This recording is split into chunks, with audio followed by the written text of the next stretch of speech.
De la carta a los Efesios. Hermanos, a mí, el menor de todos los santos, se me ha dado esta gracia, la de anunciar a las naciones la riqueza insondable de Cristo y publicar el plan de este misterio, oculto desde tantos siglos en Dios, creador de todas las cosas, para que por medio de la Iglesia se manifieste a los principados y potestades de los cielos la multiforme sabiduría de Dios, según el eterno designio realizado por medio de Jesucristo nuestro Señor, porque mediante la fe en Él tenemos confianza y acceso libre a Dios. Por esto doblo mis rodillas ante el Padre de nuestro Señor Jesucristo, del cual proviene toda paternidad en el cielo y en la tierra, para que según la riqueza de su gloria os conceda por su Espíritu el ser fortalecidos por su virtud en el hombre interior, y el que habite Cristo por la fe en vuestros corazones, estando arraigados y cimentados en la caridad, a fin de que podáis comprender con todos los santos cuál es la anchura y longitud, la altura y profundidad, y conocer el amor de Cristo que supera todo conocimiento. Así seréis llenos de la plenitud misma de Dios. Del Evangelio según San Juan. En aquel tiempo, como era día de la preparación, para que los cuerpos no quedasen en la cruz el sábado, porque era muy solemne aquel sábado, suplicaron los judíos a Pilatos les quebrasen las piernas y los quitasen de allí. Vinieron pues los soldados y rompieron las piernas del primero y del otro crucificado con él. Al llegar a Jesús, viéndolo ya muerto, no le quebraron las piernas, sino que uno de los soldados le abrió el costado con la lanza y al instante salió sangre y agua. Y quien lo vio lo asegura y su testimonio es verdadero. Y aquel sabe que dice verdad para que vosotros también creáis. Pues esto ocurrió en cumplimiento de la Escritura que dice: no quebrantaréis ni uno de sus huesos. Y otro lugar de la Escritura dice: verán al que traspasaron. En el nombre del Padre, y del Hijo, y del Espíritu Santo. Ave María Purísima.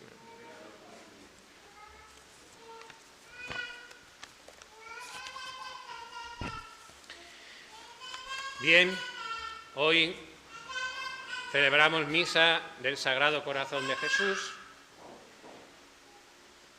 y por ser el primer viernes, pues vamos a contemplar, según el deseo de la Iglesia, pues un aspecto de este Sagrado Corazón. Hoy, pues nos vamos a fijar en la tristeza de ese corazón,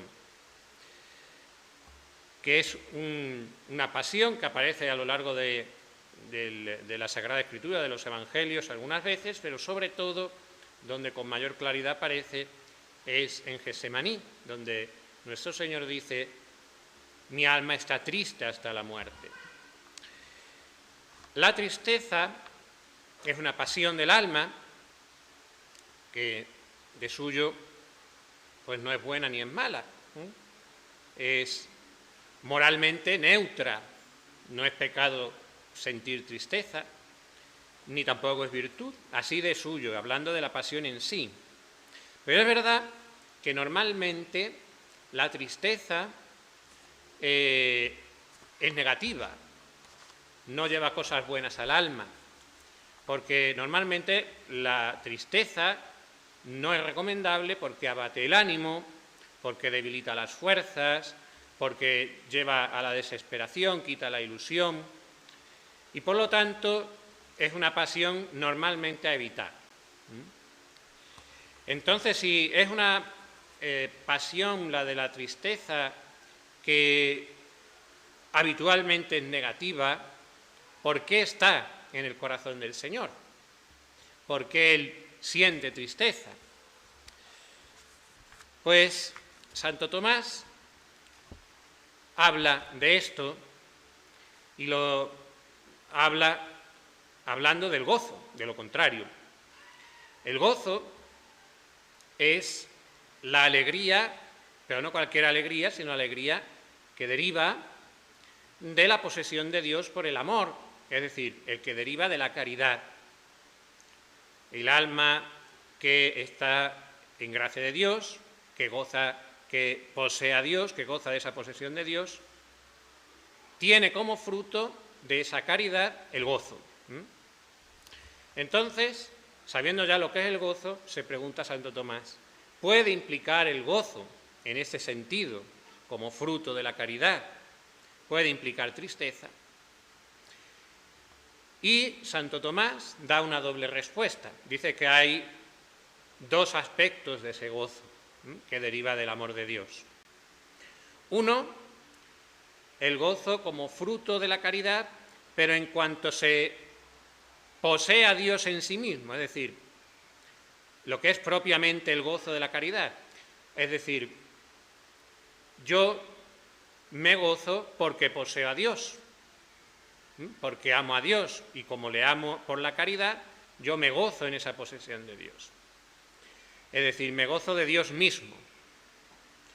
Y entonces dice Santo Tomás que ahí no cabe ninguna tristeza. Trasladado a nuestro Señor, pues en el corazón de nuestro Señor, que posee a Dios de la manera más perfecta, porque resulta que el alma de Dios, el alma de Jesús, está unida al Verbo de Dios, por la unión hipostática, es imposible que de ahí derive tristeza. Es decir, el alma de nuestro Señor ve claramente a Dios, ve claramente al Padre, siempre, no se puede separar de Él. Por lo tanto, no puede sentir tristeza en este aspecto, no puede ser.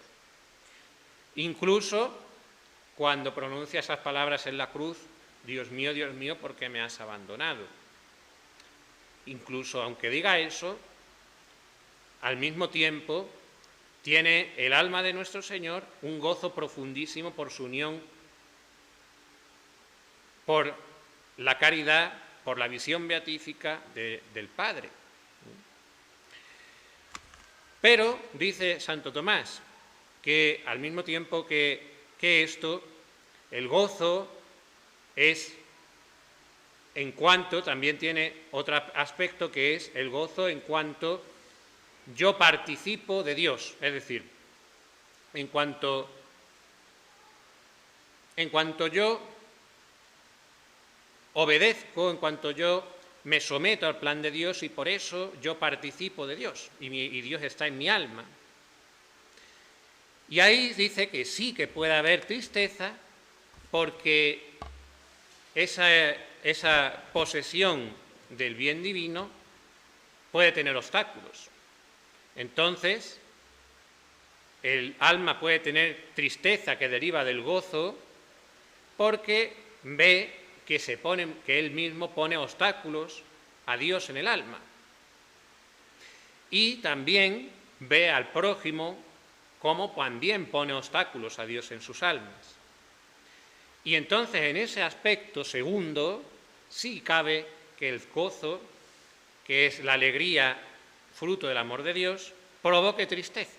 Es decir, el alma ve sus propios pecados y eso le entristece porque son obstáculos que pone a la acción de Dios en el alma. Y también el alma ve los pecados de los demás y se entristece de que los demás rechacen al Señor. Entonces, en ese segundo aspecto, sí puede haber tristeza en el corazón del Señor. Sobre todo, no porque Él ponga obstáculos a la acción de Dios, obviamente, sino porque ve cómo, sobre todo en Getsemaní, se va a oponer tanta resistencia a la redención que Él va a llevar a cabo. Y su corazón se llena de dolor y de tristeza por tantas almas que van a rechazar esa redención. Por lo tanto, ¿qué sacamos en esto para nosotros también? Pues que el corazón del Señor fundamentalmente se entristece por causa de la condenación de tantos, por causa de los pecados de los demás, de tantos que al final no se salvan. Y nosotros sacamos como esto la siguiente lección, que en principio la tristeza la tenemos que echar, porque es algo negativo, pero si hay una tristeza buena, que es esa tristeza santa que nace de la consideración de mis propios pecados, pero esa tristeza que nace de la consideración de mis pecados y la de los demás y del rechazo a Dios, hay que tener también cierto cuidado con ella, porque esa tristeza puede derivar en mala tristeza, en desesperación, en desconfianza, en abatimiento. En cambio, la tristeza buena, la que viene de Dios, es la que nos lleva a la conversión, es la que nos lleva a padecer con Cristo en su pasión, a compadecernos de su dolor en la pasión, la que, por lo tanto, lleva a reparar el corazón de nuestro Señor, a hacer penitencia.